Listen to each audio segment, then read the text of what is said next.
all of this happened because of you. Now, when you're before me and you're looking at potentially going to prison, now you're like, oh, well, he can't help me with that. He's told you that. Be an adult. So maybe you want to ask them again. You ask them again. If you ask the third time, you're begging. And he's already told you. So here's the thing. When someone says hello, there's usually a response back. So let me just tell you what's going on. You're being rude and disrespectful to your probation officer. You act like you're not on probation. When I say there's to be no contact, there's to be no contact. And now you're using profanity towards probation officer like you're not on probation and that this is somehow his fault. It is not. It's all your fault. You're here because you're on deferred adjudication for injuring someone who's an elderly person. That's why you're here. You're not on probation because he placed you on probation. You're not on probation because he committed a crime and you're taking the time for him. You're here because of your actions and you're acting as though none of this is your fault. This is all your fault, 100%. I'm not acting like none of this is my fault, and I take accountability for what I've done. No, you have not taken accountability. Did you take accountability for using profanity towards him? No, I didn't. And I don't know why people think that when you're in a situation where you should be using logic to find what are using your cognitive skills to decide how I'm going to proceed with this, instead, you go after your probation officer. And the probation officer, let's be honest, every defense attorney will tell you a probation officer holds your life in their hands because you know what? Let's say you're supposed to report to probation at 9 a.m. and you end up reporting at 9:05. Guess what? You have not reported at 9 a.m. A probation officer can say, hey, that's a no report.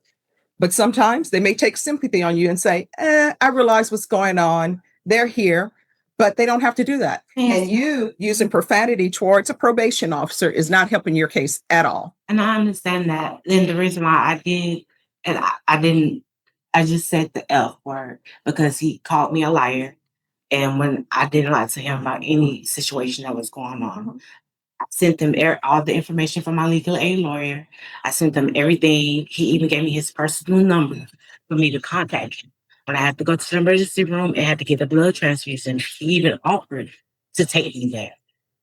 This is not your blood. This is not about your blood. I know it's not about my blood, but it's he basically, when I went to go see him, he was telling me that I lied to him, which I never lied to him about anything. No. This starts with you wanting to go to a location where I said you are not allowed to have contact. That's where all of this came up. Then everything snowballs into something else. Yes, ma'am. And I did exactly what you told me to. I didn't go to that location. I filed my police reports. I did everything that I could do without going to that location. All right, so then that was it. I don't know. What do you expect him to do?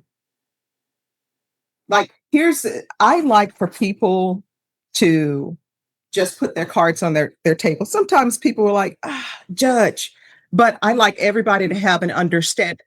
So you go to him because you want to go to a location and retrieve items when I told you couldn't go to that location. So we're back to the point. What did you want him to do?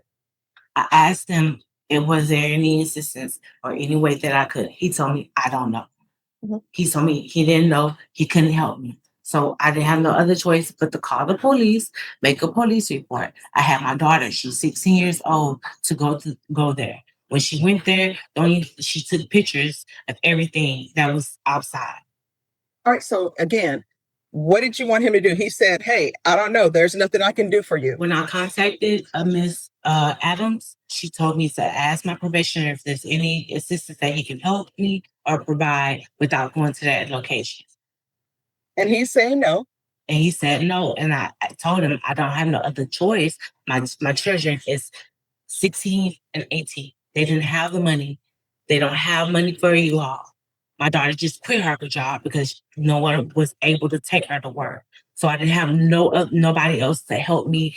So again, I don't know how this translates into you using profanity against him. He's like, I can't help you. And honestly, it's not his job to help you get your things. Really, you know what a probation officer's job really is? And they'll correct me if I'm wrong. But their job is to make sure that you abide by your conditions. Everything else that they're doing is just extra, but that's not their job. It's not, for example, if you can't pay your utilities, It's not their job to find places for you to pay utilities. They'll do it. They'll say, here's some places that you can call. But that's not his job. And if he tells you, I can't help you with getting your things, again, we're back to the point. He says, I can't help you. So what do you want him to do? He's like, I can't help you. And How does that translate into using profanity against him? And then telling him, sending him an email, telling him all this is his fault and it's on his shoulders. It's not. All of this happened because of you. Guess what? You can't go to that location because you injured an elderly person. That's why it's all your fault. And there are consequences for all our actions. It is. And I communicated with him. I told him everything. I sent every case number. I even sent him my legal aid information. I sent everything. I tried to do everything the right way before it even went out of hand. But see, here's what you don't understand, and you're not internalizing what I'm saying. He is telling you, I can't help you with that. And you still keep going back to him. He's already told you, I can't help you with that. Giving him numbers to your legal aid, giving him numbers to this person saying, we're trying to help her get her things. He can't help you with that. His whole role is to supervise you on probation. That's it. He can't say, you know what I'm going to do? I tell you what, let me go over there and get your things for you. He can't do that. That's not his job. Now, if he offers to do that, great, but he doesn't have to. He has told you more than once, I cannot help you with that. I still don't understand how that goes and translates into you using profanity against him. His job is hard as it is. And then to have somebody come in and use profanity against them, that's an issue. And then to have you go into that location when you know you're not supposed to, that's an I issue. never did go to the location.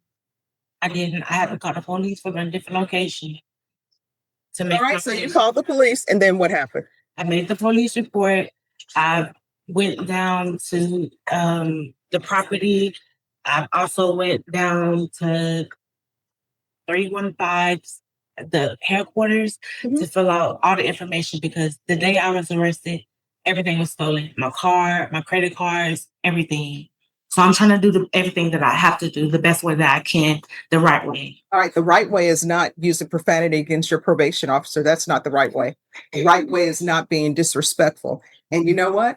This whole thing with the injury to the elderly, where are the anger management, you do have an anger problem because when people tell you no, you can't accept that. You take it to 100.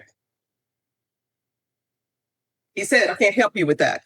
And then you use profanity against him. You're calling him all sorts of names. Nobody likes to be called out there, give a name. I didn't call him out his name. I just said it was fine. I didn't have no other choice. So I would have to figure it out. No. We're not here because you said it was just fine. Where is the officer? Could you come forward, please? You're Officer Wolf? Yes, ma'am. All right. So let me ask you a question. Are you able to go to her former location and get her items for her? No. No, ma'am. That's your answer, no. Are you able to file a police report for her so she can get her items? No, ma'am. So he can't do that. So and you're looking at potentially going to prison. Now you're like, oh, well, he can't help me with that. He's told you that. Be an adult, solve your own problems. This is supposed to be problem solving. That's why you're on probation, for anger management issues, because you can't problem solve. I don't know. Maybe you never were taught to problem solve. But if he's telling you, no, he can't do that, that's not in his job description, then there's no need to use profanity against him. He's told you, I can't do it. Judge, if I could Yes. speak for a minute. Throughout my time working with Ms. Holmes, it's been pretty apparent that she has a pattern of not taking responsibility or accountability for her behavior. This last incident just kind of made it painfully obvious how there's a deeper issue. Mhm. There's a heart issue. Until she can get her heart right, this pattern of behavior is going to continue for her throughout her life. Mhm.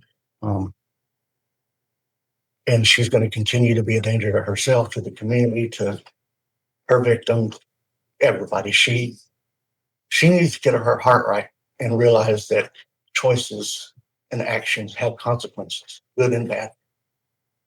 intended and unintended, anticipated, unanticipated. And until she gets her heart right and realizes that this is just going to continue. All right. Thank you so much. And thank you for coming down. Yes, ma'am. So you're going to have to start using your cognitive skills and your problem solving. That's it. When somebody tells you they can't do something, then they can't do it. If somebody tells you, no, I can't take you to the grocery store today, figure it out. He is not really responsible for anything outside of his job description. If he does something, just probation officers being nice. And I understand that. But why would you offer to try to help me when I'm asking for some type of help? And then you telling me you can't help me. Yeah, he said no. Let me just tell you, here's a perfect example. And I've been in situations where people have told me no. And my thing is, I want you to not send me place to place. If the answer is no, just tell me no and I'll figure it out. He told you no. If I ask him right now, like for example, I had to rush here this morning because I don't like being late. And I was filling in for somebody else on another matter. And guess what? My tank is at a fourth. I don't like it being at a fourth. Now, would somebody go, excuse me, could you go and put gas in my car for me? They're going to say no. Now, what do I do with that? Do I use profanity against him? How dare you not go put gas in my car? He's just told me no. So guess what? As an adult, I got to figure it out. That's it. You got to figure it out. And your figuring it out is, let me get angry with somebody and use profanity against them. And maybe they'll then become so afraid of something and say, okay, we'll do that for you. Not his job. And I can tell you right now, if you don't start treating people with respect, one, you're not going to get anywhere, because when you disrespect people, they don't want to help you.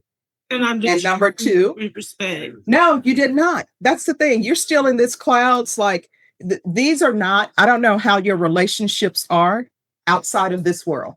But in this world, you need to treat people with respect, whether you respect them or not. Like right now, you can hate my guts all you want to, but you had better say your honor or judge. You understand? You better not be calling me out of my given name. And you better not be calling probation officers out of your given name. I'm sure he told you, no, I cannot help you. And when somebody says, no, I cannot help you with something, maybe you want to ask them again. You ask them again. If you ask the third time, you're begging. And he's already told you he can't help you with that. That is not his job. That is outside his job description. If he decides to help you outside of his job description, just him being nice. You need to figure it out. The same way people have children and you figured out how to have children, you need to figure out how to get the rest of your life together. You're on probation because of your actions. And honestly, the reports I received, I will tell you, when I received that report, I told them, file a motion to revoke. And then probation came to me and said, Judge, could we do a compliance hearing and have her come in? And I'm like, yeah, if you all want to do a compliance hearing, we will do a compliance hearing. So this is the last time I'm having this conversation with you, telling you, you need to be respectful to people and you need to learn how to problem solve. How old are you? 33. You're 33-year-old. You figured out how to get all of those piercings, right? You figured out how to get the nails. You figured all of that out on your own. You need to figure this out on your own. Is there anything else you need from me? No. All right. Does she need to, when is her next report date?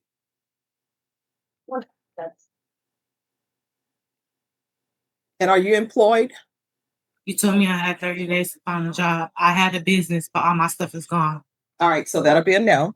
So Miss Ferguson, recall her for the week of August 11th. And I'm going to see how you're doing on probation. What date? I can do that Monday, the 11th. All right. So you're coming back on August the 11th for me to get a report on what's going on. If you'll give her a reset form. Probation. Yes, Judge. When is her next report date with you? does not have an appointment set right now. From Officer Wolf's information, she was supposed to be reporting. He wrote on the Twice a paper week. July 9th. Twice a month. July 9th? That's what he wrote on the paper. All right, so she said her next her next appointment date with him is July 9th. All right, Have to confirm, Mr. Wolf was mentioning that the GPS is supposed to have been installed as well, but that she does not have it. all right. I don't have nowhere to stay nor address. It was ordered June 5th. And it was supposed to be done to work on release waive the fees for partial for employment purposes only. All right, so if you all could give her a list of places for her to find housing. And then we're going to come back on August 11th. And by August 11th, you need to have the GPS on. All right, 4CR008453. State of Texas versus Armando Orozco. Could I have parties announced for the record? Jason, you're here for the state, Your Honor. Attorney Alvarez for Mr. Orozco. And are you Mr. Orozco? Yes, ma'am. Counsel, have you received all of the discovery? Yes, Your Honor. Did you review it with your client? Yes, Your Honor. Court will find that the state is in compliance with discovery. Are there any applications in this case? Oh, Your Honor. Mr. Orozco, did you review the true bill of indictment with your attorney? Yes, Your Honor. Did you understand it? Yes, Your Honor. Counsel, do you waive the reading of the indictment? We do, Your Honor. State, are you proceeding on the indictment as presented? No, Your Honor, we're waiving the enhancements. Proceeding on state jail. Any objection? No objections, Your Honor. Did you review the document entitled Court Admonishments with your attorney? Yes, Your Honor. Did you understand it and sign it in all the appropriate places? Yes, Your Honor. Did you understand you're charged with unauthorized use of a vehicle? That's a state jail felony. Yes, Your Honor. Range of punishment is anywhere from 180 days up to 2 years in the state jail facility Yes, and Your up to $10,000 fine. Did you understand? If you have a plea with the state, the court does not have to follow your plea. If for any reason the court does not follow your plea and gives you more than you bargained for, the fact that you entered plea will not be used against you and you will be allowed to withdraw your plea. Did you understand? Did you understand you have a right to jury trial, a right for you or your attorney to cross-examine and confront any witnesses the state would call and the right to remain silent? Yes, Your Honor. Did you understand by entering this plea, you were giving up those rights? Yes, Your Honor. And did you intend to give up those rights and enter into a plea in this case? Counsel, has your client been able to provide you with any defenses? Yes, Your Honor. Do you believe he has a rational as well as a factual understanding of the charges against him? He does, Your Honor. Do you believe he's currently competent and was legally sane at the time of the offense? Yes, Your Honor. Mr. Orozco, has anyone threatened you, coerced you, or placed you in fear to get you to enter this plea? Oh, no. Has anyone promised you anything other than the plea? Oh, no. Are you satisfied with the way you've been represented? Yes, Your Honor. Are you a U.S. citizen? Yes, Your Honor. Court will find that defendant has knowingly and voluntarily waived his right to jury trial. Did you review the plea bargain page with your attorney? Did you understand it? Yes, Your Honor. According to the plea, there are no applications. There's to be restitution to Marisol Cruz Vinton, Vinton. There's to be 180 days in the Bexar County Jail under 1244, and there are no applications. Did you understand that to be the plea? Defense, is that the plea? It is, Your Honor. State, is that the plea? It is, Your Honor. Did you review the waiver of appeal paragraph with your attorney? Yes, Your Honor. Did you understand it and sign it in both places? Yes, Your Honor. Did you understand by signing that you're waiving your right to appeal? The only items that can be appealed are written pretrial motions that have been filed, heard, and ruled upon by the court. Did you understand? Yes, Your Honor. Counsel, have there been any such motions? Yes, Your Honor. Outside the agreement, the state is requesting no contact with Marisol Cruz Vinton. Did you understand those were recommendations from the state and the court does not have to follow those recommendations? Yes, Your Honor. Then to the offenses charged, how do you plead? Guilty, not guilty, or no contest? Contest. State any evidence? Yes, Your Honor. State exhibit one for this statute. No objection, Your Honor. State you may be excused. Did you review the document entitled Waiver and Consent to Stipulation of Testimony and Stipulations with your attorney? Yes, Your Did you understand it and sign it in all the appropriate places? Honor. Yes, Your Honor. Again, did you understand you have a right to jury trial, a right for you or your attorney to cross-examine and confront any witnesses the state would call and the right to remain silent? Yes, Your Honor. Did you understand that today the state will be presenting evidence in the form of witnesses' statements and police reports but most importantly, there'll be no live testimony. Did you understand? Court will find that defendant has knowingly and voluntarily waived and consented to stipulation of testimony and stipulations. Court will accept into evidence states exhibits 1 and attachments, and the court will review the same.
All right, after reviewing states exhibits 1 and attachments, the court will find there is sufficient evidence to find you guilty, and the court will find you guilty. Are you proceeding with sentencing? Yes, Your Honor. Anything you wish to say on behalf of your client? Your Honor, we just ask that you follow the plea bargaining agreement. All right, the court will find you guilty. The court is going to sentence you to 180 days in the Bexar County Jail under 1244. There's to be no contact and restitution to Marisol Cruz Benton. There's to be no contact with Carmen Sotelo, Nancy Martinez, Griselda Alvarado. All right, did you review the document entitled Trial Court Certification of Defendant's Rights to Appeal with your attorney? Did you understand it and sign it? All right, because this is plea bargaining agreement, because I followed your plea bargaining agreement, and because you waived your right to appeal, you do not have the court's permission to appeal. Because this is a felony conviction, you're not allowed to own or possess any weapons or ammunition. If you have a question over what a weapon or ammunition is, you'll need to speak to an attorney. Do you understand? All right, we can go off the record. Here's the thing. When people loan you a vehicle, you need to return it. And if you can't be responsible, then don't take it. You understand? And I'm sure that vehicle was not clean on the inside based upon the parties involved, what I read about them. So if you borrow a vehicle, bring it back on time and at least put some gas in the tank and clean it. All right? In this emotional courtroom case, Judge Stephanie Boyd faced a young mother who admitted to fleeing from police after a shoplifting incident at Burlington, all while a 1-year-old child was in the vehicle without proper restraint. Although the defense argued she was trying to rebuild her life with a new job and support from her community, Judge Boyd focused on the dangerous choices that put an innocent child at risk.